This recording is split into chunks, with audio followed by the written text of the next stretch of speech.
Pelajaran pertama yang dapat kita ambil, bahwa hidup adalah ujian. Jangan kita berpikir kalau kita sudah sholat, kalau kita sudah berzakat, kalau kita sudah taubat, kalau kita sudah hijrah, lalu hidup kita senang, hidup kita tenang, tidak ada ujian. Berapa banyak orang yang sudah hijrah, yang sudah mengaji, yang sudah berhenti minum khamar, ketika ujian datang, dia komplain, kenapa Tuhan tidak adil? Kenapa saya sudah baik? Kenapa ujian hidup tetap ada? Nabi Ibrahim orang paling baik. Nabi Ibrahim dipilih Allah di antara nabi-nabi. Nabi Ibrahim dipilih Allah di antara rasul-rasul, salah satu ulul azmi. Tapi ujian hidupnya tetap ada. Apalagi kita. Islam tidak membuat orang berubah. Yang dirubah itu adalah cara pandang kita. Kita tetap sakit, tapi kita tidak menganggap sakit itu sebagai laknat. Boleh jadi sakit itu adalah cara Allah menghapuskan dosa-dosa. Kita mungkin tetap kesulitan ekonomi, tapi kita tidak menganggap kemiskinan itu sebagai laknat. Boleh jadi menurut ilmu Allah, tidak kaya lebih baik daripada kaya melupakan Allah subhanahu wa ta'ala. Tapi kita tetap berusaha dan berikhtiar mencari rezeki untuk punya uang, membangun masjid, berkurban. Fasalli li rabbika, salatlah, wanhar, dan berkurbanlah. Berkurban orang kaya, membangun masjid orang kaya, melaksanakan ibadah haji orang kaya. Tapi kalau sudah berusaha, ikhtiar, rezeki belum juga kunjung tiba. Tidak ada jalan lain kecuali berhusnuzan kepada Allah subhanahu wa ta'ala. Allahu Akbar, Allahu Akbar, Allahu Akbar, la ilaha illallah, wallahu Akbar, Allahu Akbar, walillahil hamd. Pelajaran kedua yang dapat kita ambil dari Idul Adha, bahwa kita diperintahkan untuk menyembelih hewan kurban. Fasalli li rabbika, perbanyaklah salat, beribadah kepada Allah untuk membalas apa? Inna a'tainakal kautsar, kami sudah memberikan nikmat yang besar kepada engkau. Sudah kami berikan engkau nyawa hingga hidup di atas muka bumi Allah. Matamu terbuka, telingamu mendengar, kakimu melangkah, tanganmu menghayun, hidupmu tenang, perutmu kenyang, hatimu lapang. Inna a'tainakal kautsar, kami sudah memberikan nikmat yang besar. Bagaimana cara membalas nikmat Allah? Fasalli, perbanyaklah salat, wanhar, dan berkurbanlah. Salat sebagai wakil dari ibadah badan. Ada namanya ibadah badan. Salat, tawaf, sa'i, wukuf, ini semua ibadah badan. Jihad fisabilillah, ibadah badan. Tapi ada namanya ibadah harta, zakat, wakaf, infak, sedekah. Hari ini dua-duanya kita laksanakan. Fasalli li rabbika, laksanakan salat Idul Adha, wanhar, setelah itu sembelilah hewan kurban.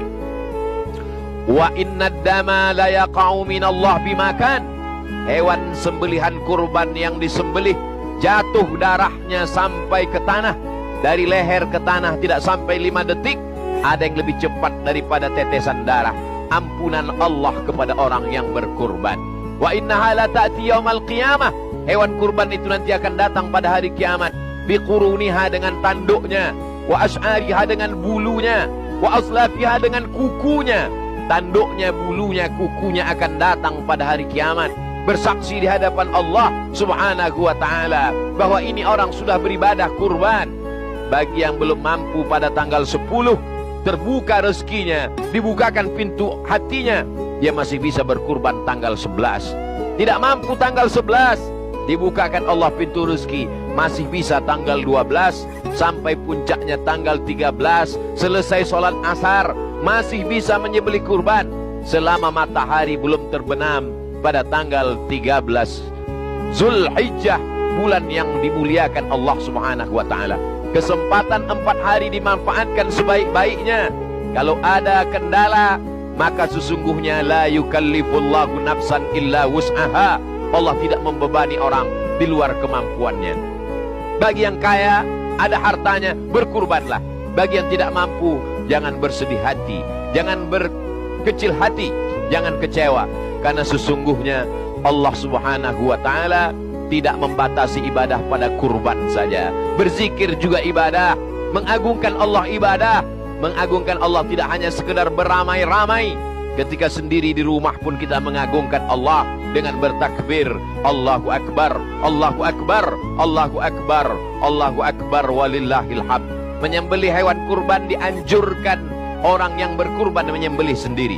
Kalau tidak mampu, tidak berani, tidak ada ilmunya, boleh disembelihkan orang lain. Menyembelih hewan kurban dianjurkan untuk disaksikan. Kenapa menyaksikan hewan kurban? Ini adalah syiar. Wal budna ja'alnaha lakum min sya'airillah. Penyembelihan hewan kurban itu kami jadikan sebagai syiar mengagungkan agama Allah. Ketika menyembelih hewan kurban, kita sedang melihat kambing, sapi, unta, dipotong lehernya, putus urat nafasnya, putus urat makannya. Itu penderitaan terakhir bagi hewan kurban. Setelah itu dia akan mati, dia menghadap Allah Subhanahu wa taala. Bagaimana dengan kematian kita? Sudahkah kita siapkan husnul khatimah? Sudahkah kita siapkan akhir kalam kita la ilaha illallah? Kalau binatang mati, sekali mati selesai berakhir. Tapi kalau manusia mati, dia masih menghadapi pertanyaan malaikat mungkar nakir. Dia masih menunggu sampai hari kiamat. Dia masih menunggu tiup dan sangkakala. Dia masih menunggu nanti sampai hari dibangkitkan di hadapan Allah. Masih menunggu di padang mahsyar. Masih ada titian siratal mustaqim, masih ada hisab, masih ada perhitungan amal, masih ada timbangan berat amal soleh, masih ada lagi pertanyaan-pertanyaan sampai akhirnya masuk ke dalam surga Allah Subhanahu wa taala. Melihat binatang kematian, kesakitan, penderitaan, berapa banyak tidak mati itu binatang menunggu waktu yang lama, tapi sakratul mautnya sudah berakhir. Kullu nafsin dha'iqatul maut. Setiap manusia pasti akan mati. Kematian kambing, sapi, lembu, dan onta yang kita lihat hari raya kurban, kematian yang penuh dengan penderitaan. Kematian kita jauh lebih menyakitkan bila kita tidak husnul khatimah. Maka di antara doa yang diajarkan Nabi sallallahu alaihi wasallam, Allahumma ja'al khaira ayyami yauma alqaka fih. Jadikanlah sebaik-baik hariku hari pada saat aku mati husnul khatimah, aku bisa bertemu dengan Engkau ya Allah. Faman kana yarju liqa'a rabbih, siapa yang berharap berjumpa dengan Allah, falyamal amalan salihah, maka hendaklah dia beramal saleh, wala yusyrik biibadati rabbih ahada. Yang dibawa bekal hanyalah amal saleh dan tidak mempersekutukan Allah Subhanahu wa taala. Sapi kurban yang disembelih mati selesai, tapi kita masih meninggalkan hutang piutang. Ahli waris yasma'ul mayyita salasun, yang mengiringi mayat ada 3. Yang pertama ahluhu, istrinya, anaknya, kawannya, sahabatnya, jamaahnya, tetangganya ikut mengiring ke liang lahat. Yang kedua maluhu, hartanya, mobilnya, kendaraannya, semuanya dibawa ke pelataran parkir. Tapi pada akhirnya wa yabqa wahidun, yang tinggal cuma 1. Yarji'usnani, yang 2 pulang ke rumah. Anak istri akan pulang ke rumah, harta akan pulang, yang tinggal hanya 1. Wa yabqa wahidun, yang tinggal hanya amaluhu. Kalau pernah kaki dibawa ke masjid, kalau pernah tangan bertasbih, kalau pernah mulut membaca Al-Quran, kalau pernah berzakat, berinfak dan bersedekah, itulah yang akan dibawa menghadap Allah Subhanahu wa taala.